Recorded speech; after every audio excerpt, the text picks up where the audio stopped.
Journée studieuse pour les ministres. Oumar Tatamli a réuni aujourd'hui son équipe pour un séminaire. Leçon du jour, gestion des services publics, efficacité et synergie d'action.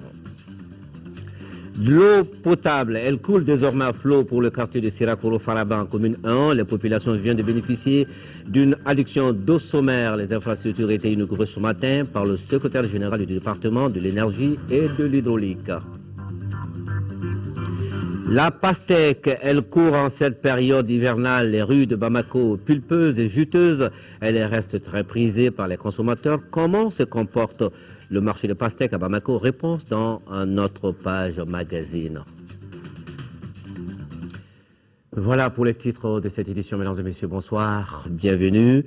Le Premier ministre a réuni aujourd'hui en séminaire le gouvernement au siège du contrôle général des services publics. La formation a porté sur certaines thématiques relatives à la bonne gestion des services publics. Le but est de permettre au ministre d'assurer l'efficacité et la synergie d'action dans toutes les interventions du gouvernement. Un reportage d'Ibrahim Traoré. Quelques jours après leur prise de fonction, les ministres se retrouvent en séminaire pour réviser les méthodes de travail. En clair, ils renforcent leurs capacités dans des thématiques comme le gouvernement au sein de l'architecture institutionnelle ou encore les procédures du travail gouvernemental. Il est également question des procédures de passation de marchés publics ainsi que la fonction de contrôle au sein de l'administration. Bref, le séminaire évoque tout sur l'action publique qui doit être encore plus efficace et plus efficiente. Ce séminaire a été organisé par le secrétariat général du gouvernement. De très hauts fonctionnaires des compétences extérieures nous ont fait des présentations. Ces exposés ont été très complets, ont donné lieu à des échanges nourris. Et j'ai particulièrement souhaité que la session soit une session où soient présents les seuls membres du gouvernement, de façon à ce que nous ayons entre nous et avec les conférenciers des échanges francs, ouverts, et je n'ai pas été déçu. Nous en sortons avec des amorces de réponses aux questions que nous nous posons. Nous prolongerons ces sessions gouvernementales par d'autres séminaires, un séminaire sur l'organisation du contrôle des services publics et un séminaire sur le code des marchés et la manière dont les ajustements éventuels qui pourraient y être apportés dans le respect des principes pour une plus grande célérité dans la mise en œuvre de la dépense publique. Le chef du gouvernement appelle les ministres à la solidarité dans l'action, passage obligé selon lui pour relever les nombreux défis de l'heure, notamment le maintien de la paix sociale, la cohésion nationale et la relance de l'économie malienne. Et nous restons avec les activités du Premier ministre Oumar Tatamli qui a rendu visite cet après-midi aux familles fondatrices de Bamako, Anyarela, Tourela et Dravela. Le chef du gouvernement a loué la contribution de ces familles à la résolution de la crise au Mali. Par la même occasion, il a sollicité les bénédictions de ses interlocuteurs pour le plein succès de l'action gouvernementale dont il a la conduite. Nous écoutons Oumar Tatamli, il est au micro de Bourama Traoré.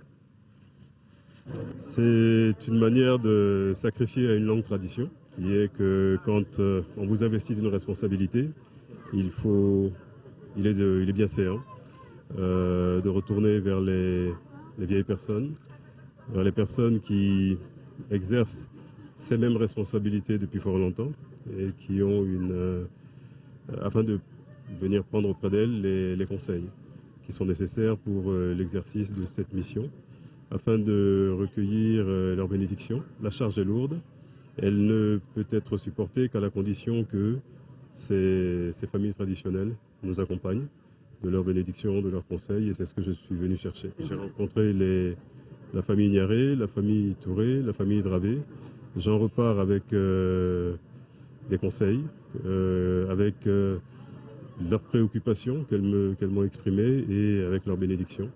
Alhamdulillah, j'espère que j'aurai la force d'assumer ces responsabilités et je reviendrai vers elles autant que de besoin, ce qu'elles m'ont offert.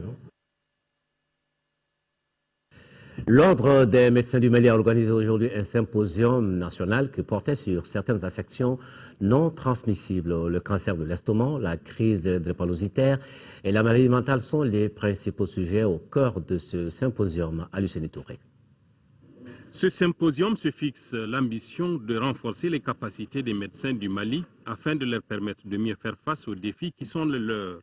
La crise drépanocytaire, Le cancer de l'estomac et la maladie mentale de l'Africain sont les thèmes de cette édition. La plupart des malentendus avec les patients et les citoyens viennent du fait qu'ils croient que nos diagnostics sont quasi mathématiques et que nous disposons de traitements infaillibles. Fort de ce constat, le Conseil national, à travers les symposiums thématiques et des journées académiques, entend promouvoir la mise à niveau des compétences professionnelles et la qualité des soins. L'Ordre des médecins du Mali s'engage ainsi résolument dans la mise à niveau des ressources humaines indispensables pour atteindre ces objectifs. L'enseignement qui nous réunit ces jours est de type post-universitaire ouvert. Il est organisé en collaboration avec les sociétés savantes des sciences médicales et sociales et les acteurs du pôle pharmaceutique représentés au Mali. Il s'agit là de la traduction d'un partenariat que nous voulons dynamique pour la formation médicale continue. L'initiative a été saluée par le département qui a promis de tout mettre en œuvre pour aider à la prise en charge de ces maladies qui constituent un véritable problème de santé publique. En organisant ce symposium, vous réaffirmez là, Monsieur le Président, votre attachement à la promotion des ressources humaines à travers la formation de vos pairs, une responsabilité qui nous interpelle tous. Je voudrais vous rassurer de la disponibilité du département à vous accompagner dans cette mission, combien importante, car il s'agit d'améliorer la qualité des services offerts aux populations avec du personnel compétent. Les participants ont, en marge du symposium, visité les différents stands des sociétés pharmaceutiques, comme pour dire que la pharmacie est le complément indispensable de la pratique médicale.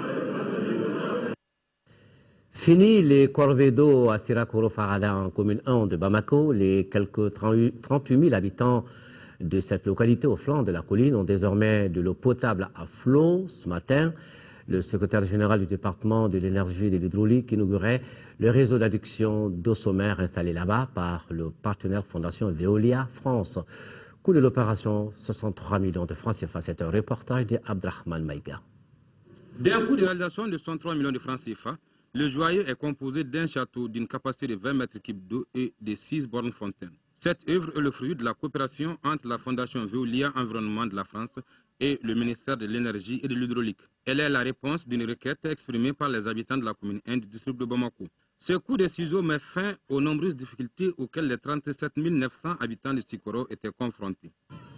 Votre soutien financier dans la réalisation des travaux d'extension de cette infrastructure d'eau potable témoigne de l'importance que vous accordez à la problématique de l'accès à l'eau potable des populations en général et des couches les plus vulnérables en particulier.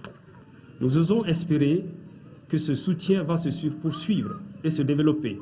Ces infrastructures s'inscrivent dans la mise en œuvre du projet d'extension de l'adduction d'eau sommaire de Sikoro Farada en commune 1 du district de Bamako. À travers ce projet de développement, la Fondation appuie le Mali à réussir les objectifs du cadre stratégique pour la croissance et la réduction de la pauvreté.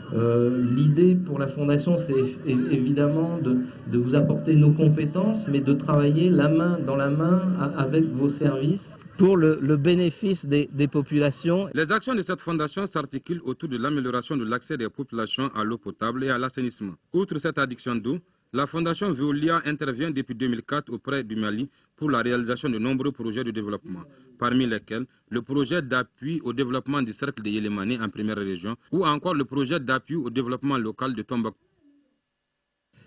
Et puis la suite de la manifestation de l'élan de cœur en faveur des victimes des inondations dans les communes 1 et 4.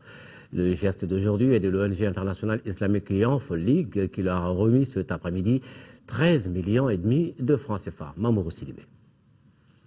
L'ONG humanitaire internationale Islamic Youth League a apporté ce samedi son appui aux populations sinistrées des communes 1 et 4 du district de Bamako. C'est un important lot de vivres composé de 15 tonnes de riz, 7 tonnes de sucre, 140 bidons de 20 litres d'huile. Ces vivres ont coûté à l'ONG et ses partenaires environ 13,5 millions de francs CFA. Suite aux pluies diluviennes qui se sont abattues sur notre capitale le mercredi 28 août et qui a fait d'innombrables dégâts matériels et des pertes en vies humaines. Face à une telle situation, notre ONG ne peut rester en marge sans apporter sa modeste contribution en termes d'aide aux différentes sinistrées. Les autorités de la commune 1 ont profité de cette donation pour témoigner leur gratitude à tous ceux qui se sont manifestés depuis le début de cette crise. Notre commune qui a connu un seul sinistre, savoir qu'autour de nous aussi il y a des humains, savoir qu'autour il y a des ONG qui s'organisent d'eux-mêmes pour apporter ce soutien, je dirais que ça n'a pas de prix. Une fois de plus, nous voulons que vous remercier et encore nous reconforter, savoir que nous avons autour de nous de telles ONG. À l'approche de la rentrée scolaire, la question de l'occupation des salles de classe est en examen au niveau des autorités communales pour permettre aux élèves de reprendre le chemin de l'école à date. À Koulikoro, les questions environnementales étaient discutées au cours d'une rencontre qui vient de s'achever là-bas, intitulée Forum régional sur la problématique des ressources naturelles. Ce rendez-vous de 3 jours a réuni les acteurs venus de Nara, Banaba et Koulikoro. Les échanges fructueux selon les participants qui se sont quittés en formulant plusieurs recommandations visant une meilleure gestion des ressources naturelles. Correspondance de Sidou Traoré. C'est une batterie de recommandations qui a été formulée au sortir de ce forum régional sur la problématique de la gouvernance des ressources naturelles, parmi lesquelles la formation des acteurs sur l'application de la législation forestière et faunique, le respect des lois et règlements en vigueur, l'éducation environnementale des communautés, la large diffusion des textes forestiers, et ce n'est pas tout. Et relire et adapter certains textes modernes aux règles coutumières, procéder à l'éducation environnementale des communautés, renforcer le contrôle des ressources à travers l'augmentation du personnel et la dotation de celui-ci en moyens de travail performants. Le chapelet des recommandations découle, selon la déclaration faite à ce forum, par la méconnaissance des textes, les contraintes d'accès à la terre de certains propriétaires terriens, entre autres. Aujourd'hui, c'est le lieu vraiment pour chaque citoyen, pour chaque autorité, de s'investir pleinement, malgré nos moyens, les maigres moyens que nous avons. C'est question de comportement. Et comme on le dit, le comportement, ça prend du temps. Qui parle d'ensablement, qui parle de coupe abusive, tous les bois de chauve de Bamako quittent pratiquement à Banaba. Donc on a touché du bout des doigts tous les problèmes dont nous faisons face chaque jour au quotidien. Les participants à ce forum, les autorités régionales ont remercié l'ONG Association de formation et d'appui au développement AFAD et son partenaire financier Diakonia pour cette initiative. Direction la 4e région où le partenariat entre le village de la commune de Djedougou et le centre protestant pour l'assistance médicale porte ses fruits. Il s'agit de l'installation d'un centre de santé communautaire à Koro dans le cercle de Ségou. Il a coûté 32 millions de francs CFA et il était inauguré hier vendredi. Là-dessus, correspondance de Candesila. Bâti sur une superficie d'1 hectare, le centre de santé communautaire de Koro, dont la cérémonie d'inauguration a mobilisé les populations de ce village de la commune rurale de Ndjedougou, cercle de Ségou, comprend un dispensaire, une maternité, 2 blocs de latrines, un puits à grand diamètre. Le tout réalisé à 32 millions de francs CFA par le Centre protestant pour l'assistance médicale et l'ONG américaine Global Partners in Hope. Notre objectif premier est de faire en sorte qu'en cas de maladie, les populations puissent avoir moins de distance à parcourir. Pour qui connaît l'état des pistes, surtout en période hivernale. Coupure du ruban symbolique, plantation d'arbres dans la cour et remise de ballons, il s'agit là de magnifier l'unité entre les peuples. Ce n'est pas une question d'aider, c'est une question de collaborer avec le Malien. Et c'est pour nous très important, cette sens. Et puis on est très content d'être ici et de voir les choses qui se passent et de voir notre partenariat et les choses qu'on peut travailler ensemble. Donc pour l'avenir, on pense qu'on peut faire encore plus de choses dans plusieurs villages et pas seulement les promis, mais vraiment de faire des choses concrètes et réelles. Je peux vous assurer que nous ne ménagerons aucun effort pour son entretien et sa fréquentation normale. Convaincu qu'une préoccupation majeure de population vient d'être prise en compte par la réalisation de ce CESCOM, le maire Sédou Traoré a assuré les donateurs d'une utilisation judicieuse pour l'amélioration des soins de santé des habitants de la localité. Nous allons maintenant voir du côté de Mopti où Handicap International offre du matériel gynéco-obstétrical et des motos-ambulances au district sanitaire du Cercle. C'est un financement de l'Agence canadienne pour le développement international. Jules Sambou-Sissoko nous en parle. Une cargaison de matériel gynéco-obstétrical et de SONU, plus 4 motos-ambulances. C'est la donation de Handicap International au district sanitaire de Mopti. Elle s'inscrit dans le cadre d'un projet de Handicap International. Les projets d'assistance en matière de santé maternelle et néonatale, des femmes vulnérables, des enfants affectés par la crise humanitaire dans le district sanitaire de Mopti, couvrant 14 aires de santé, est financé par l'Agence canadienne pour le développement international et sa mise en œuvre est assurée par le consortium Handicap International et l'ONG nationale Santé et Développement pour un montant de 31 407 754 francs CFA. Ce geste humanitaire vient renforcer les efforts des autorités sanitaires du Mali en matière de santé maternelle et néonatale. Nous saluons l'œuvre de Handicap International dont le projet, on l'a dit, vise à renforcer le plateau technique des SESCOM bénéficiaires du centre de santé de référence. Aussi, voudrais-je ici solennellement engager les responsables du CCRF et des SESCOM bénéficiaires à une utilisation judicieuse de ce matériel pour le plus grand bien de nos populations. La problématique de la santé sous ses multiples facettes est aujourd'hui une préoccupation partagée dont la résolution commande et chaque acteur joue pleinement sa partition.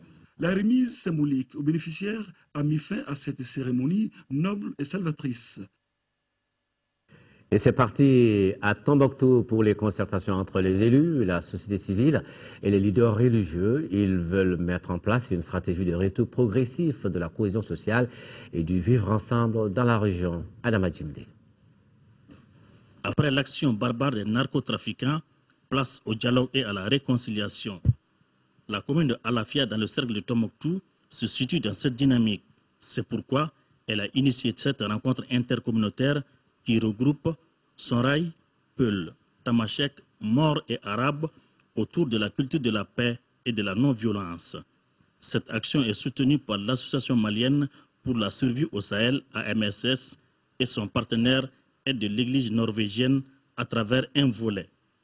Ce programme a été conçu pour promouvoir la culture de la paix et de la non-violence au niveau de ces zones d'intervention. Initiative allant dans le sens de la promotion de la paix et de l'apaisement des souffrances de nos laborieuses populations ne pourra que nous réconforter. Ce jour est un jour de réflexion, de méditation et de pardon entre frères nomades et sédentaires, afin que plus jamais ne se répète ce que le Mali a connu, d'où la nécessité de cette retrouvaille pour les autorités locales. La présente rencontre intercommunautaire a pour but d'identifier les causes des conflits et d'en proposer des solutions. Le dialogue, la réconciliation, la paix font partie des fondements de notre société et de notre cher pays. Cette rencontre, première du genre après la crise, s'est déroulée en présence des forces de la MINUSMA, celle de l'opération Serval et le représentant de l'armée malienne. C'est dire que la recherche du dialogue implique tous les acteurs à différents niveaux. Le ministère de l'Éducation, de l'alphabétisation et de la promotion de la langue nationale et l'UNICEF boucle un atelier de travail à Gao. Il portait sur la campagne de retour à l'école des enfants affectés par la crise. Durant 2 jours, les acteurs et les ONG œuvrant dans le domaine ont travaillé à l'élaboration d'un plan d'action régional de cette campagne. Déjà en cours d'exécution, elle doit permettre le retour de 500 000 enfants dans les régions affectées par la crise dans notre pays. C'est un reportage de Drissa Kone. C'est dans le souci d'un retour massif à l'école des enfants affectés par la crise au Mali que le ministère de l'Éducation, de l'Alphabétisation et de la Promotion de la langue nationale a initié la campagne intitulée « Campagne de retour à l'école ». Un atelier a été organisé à cet effet en collaboration avec l'UNICEF en juillet dernier à Bamako, au terme duquel 4 axes d'intervention ont été dégagés. L'atelier de Gao a consisté donc à la validation de ces axes en les adaptant surtout au contexte régional. Le premier axe, c'est la communication qui doit être la porte d'entrée. Le deuxième axe, c'est l'appui en fourniture, parce que tout a été pratiquement saccagé, détruit. Alors l'UNICEF s'est donc engagé à nous accompagner Ensuite, le troisième axe, c'est la formation des hommes. Vous savez que les enseignants et toute la communauté, d'ailleurs, nous avons tous été très affectés ici, sur le plan psychosocial. Et le quatrième axe, c'est le suivi-évaluation. Il nous faut vraiment suivre toutes ces activités. À l'issue des travaux, les rôles sont définis et les acteurs de Gao s'engagent. Cet atelier d'information nous rassure que vraiment toutes les dispositions sont prises pour que les enfants soient dans de bonnes conditions pour reprendre l'école. Il faut que nos collègues reviennent pour le bénéfice, n'est-ce pas, de ces régions-là. Qu'ils comprennent que le Mali, il est une... L'Association des agences immobilières du Mali, ASAIMA, adresse ses félicitations au président de la République, Ibrahim Boubacar Keïta, pour son élection à la magistrature suprême du pays. Ségou, police du premier arrondissement de la ville avec ce coup de filet. Les hommes en uniforme mis au grappin sur 4 bandits qui se sont spécialisés dans le vol d'engins à 2 roues et d'usurpation d'identité. Le chef de bande, Aboubacar Traoré, et ses 3 complices sont désormais sous les verrous. Nous faisons le point avec Honoré Tienou. Dans la journée du 8 septembre 2013, vers 6 h du matin, Aboubacar Traoré a été conduit au commissariat du premier arrondissement pour avoir volé une batterie de voitures dans leur domicile. Selon les enquêtes de la police, la même nuit, il avait déjà volé une moto Jakarta. Tout est parti d'un vol commis le dimanche 8 septembre 2013 dans un domicile. Les occupants du domicile ont eu à nous conduire un suspect, le nommé Aboubacar Traoré. Au cours de nos enquêtes, nous avons su qu'il avait un ami qui avait collaboré avec lui, un certain Elias Traoré. Quand Elias Traoré a été interpellé, il nous a fait savoir qu'il est élève à l'Institut de formation de maître de Ségou et que lui, il est inscrit sous une fausse identité. Son vrai nom, c'est Oumar Diarra, et que lui, il s'est fait inscrire avec la complicité de son ami Elias Traoré, qui avait eu la chance de passer à 2 concours, le concours de la santé et celui de l'IFM. Donc ils ont conclu un pacte moyennant le versement de la moitié de la bourse à Elias Traoré. Continuant notre enquête, nous avons pu interpeller Elias Traoré, qui a reconnu les faits, et il y avait un certain Tchétin Traoré qui a été le facilitateur. Lui aussi, il est élève à l'Institut de formation de maître de Ségou. Oumar Diarra et Aboubacar Traoré sont des repris de la police. Le premier était condamné pour meurtre et le second pour vol. Et c'est en prison qu'ils avaient fait connaissance. À leur actif, 7 motos volées et les 4 individus seront bientôt mis à la disposition de la justice pour qu'ils répondent de leur forfait. Bon, nous allons parler maintenant des sujets plus détendus. Elle n'est pas une denrée rare en cette période hivernale. Elle court les rues de Bamako et reste bien prisée par les consommateurs. Nous voulons parler de la pastèque, ou si vous voulez bien, du melon d'eau pulpeuse, juteuse et très rafraîchissante. La pastèque, vendue sur le marché de Bamako, arrive surtout de Ségou et de Koulikoro. Comment se comporte donc ce marché? Adama Koudjo est allé faire un tour. Suivez. La population de Bamako a depuis le mois d'août la possibilité de consommer des pastèques. Pour se procurer ce fruit, il vous suffit de parcourir quelques mètres sur certaines artères de la capitale.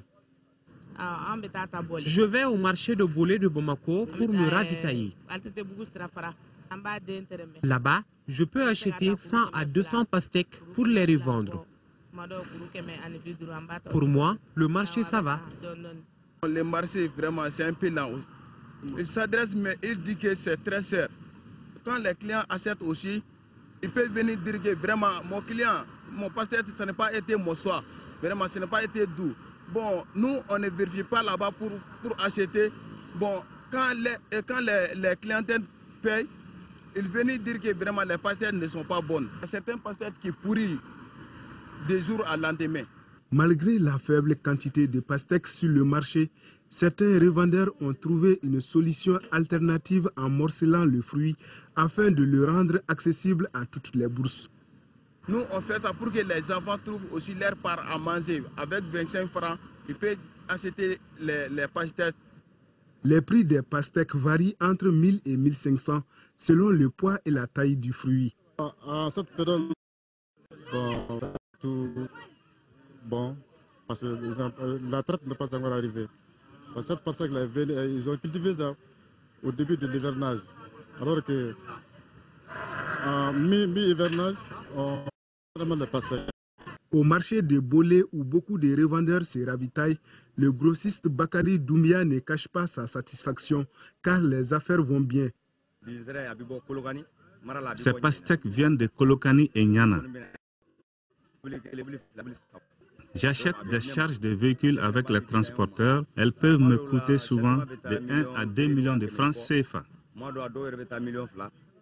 Selon les spécialistes du domaine, l'existence de fait hasard, car le fruit peut réussir en toute saison. Certains producteurs qui maîtrisent les conditions de culture ont commencé à faire de la pastèque une culture de rente. Donc ils commencent à s'aimer en début d'hivernage au même moment que les céréales.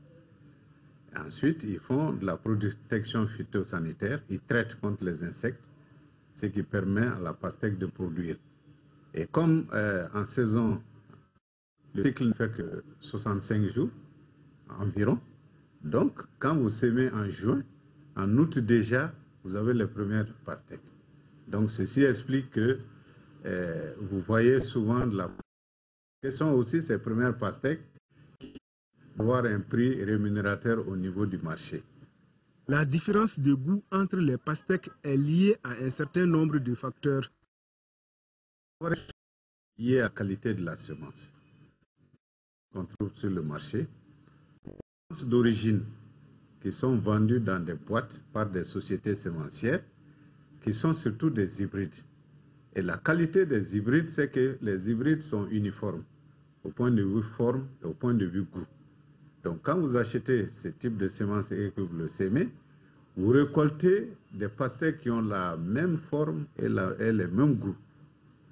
Alors, par contre, si vous prenez ces mêmes semences après que monsieur tout le monde a consommé et que vous séchez et que vous ressemez, alors vous avez une ségrégation des caractères, ce qui fait que vous avez une disjonction des caractères qui fait que les pastèques peuvent être bonnes, mauvaises ou bien grosses ou bien petites. C'est dû au fait qu'on prend des semences tout venant. Fruit d'origine africaine, le cycle de production de la pastèque est de 75 jours en saison sèche et 65 en hivernage. Voilà, la pastèque, elle peut être vraiment succulente. Alors, bon appétit, mangez donc, mais attention, bougez également en faisant du sport. C'est que nous conduit directement au foot avec la Coupe de la Confédération phase de poule. Le Stade malien de Bamako, relancé dans la course à la qualification aux demi-finales, reçoit demain dimanche au stade Modibo Keita à Bamako les Éthiopiens de Saint-Georges. Victoire impérative pour les Blancs de Bamako s'ils veulent consolider la deuxième phase de la poule A et jouer dans la foulée le dernier carré. Notre reporter Siragatou Sissé est allé voir les Blancs aux entraînements. C'était à Sotuba. Voici son compte rendu. Retour de la lumière au stade malien de Bamako. Fort de sa victoire 1-0 au parfum de bonheur à Sousse contre l'étoile sportive du Sahel de Tunisie, le stade malien de Bamako est revenu de loin dans ce groupe A. L'espoir est rené à Sotiba, la confiance gagne l'esprit des joueurs. L'accès aux demi-finales de la Coupe de la Confédération est maintenant possible. Il suffit tout simplement au stade malien de s'imposer ce dimanche contre Saint-Georges d'Éthiopie, 3 points. Un sacré défi que comptent relever les Blancs. On va aborder le prochain match contre Saint-Georges avec beaucoup plus de sérénité, de concentration. Je pense qu'avec ça, on pourra mettre le maximum pour pouvoir se qualifier. C'est un match qui est très important pour le club et pour les joueurs et pour tous les supporters. Le moral et puis tout le monde est galvanisé. Depuis après le match de Tunisie, tout le monde pensait à ce match. C'est un match capital, il faudra qu'on le gagne. Ce face-à-face de la 5e et avant-dernière journée est comme une finale pour les stadistes. Après cette victoire en Tunisie, il nous faut à nouveau gagner à domicile contre Saint-Georges pour confirmer et pour consolider cette deuxième place du groupe. Battu 2-0, on s'en souvient, lors de la première journée à Addis Abeba, le stade malien de Bamako veut prendre sa revanche. Durant les séances quotidiennes d'entraînement, le message de l'encadrement technique est clair. Jouer à fond, se concentrer verrouiller les couloirs, presser l'adversaire dans son dernier retranchement et alimenter la ligne d'attaque. En 4 sorties, le Stade Malien n'a marqué que 2 buts. Contre Saint-Georges, les supporters attendent avec impatience la première victoire à domicile des Blancs, synonyme de qualification aux demi-finales. Voilà, Stade Malien de Bamako, Saint-Georges, coup d'envoi demain dimanche, 16h, c'est au Stade Modibo, au Keita. Et pour les autres rendez-vous avec le journal sur notre chaîne, demain, 13h, Mohamed Touré. Et pour les 20h, Inch'Allah, je serai là. Ce sera un plaisir. Merci de visiter aussi notre site www.ortm.ml. Bon week-end.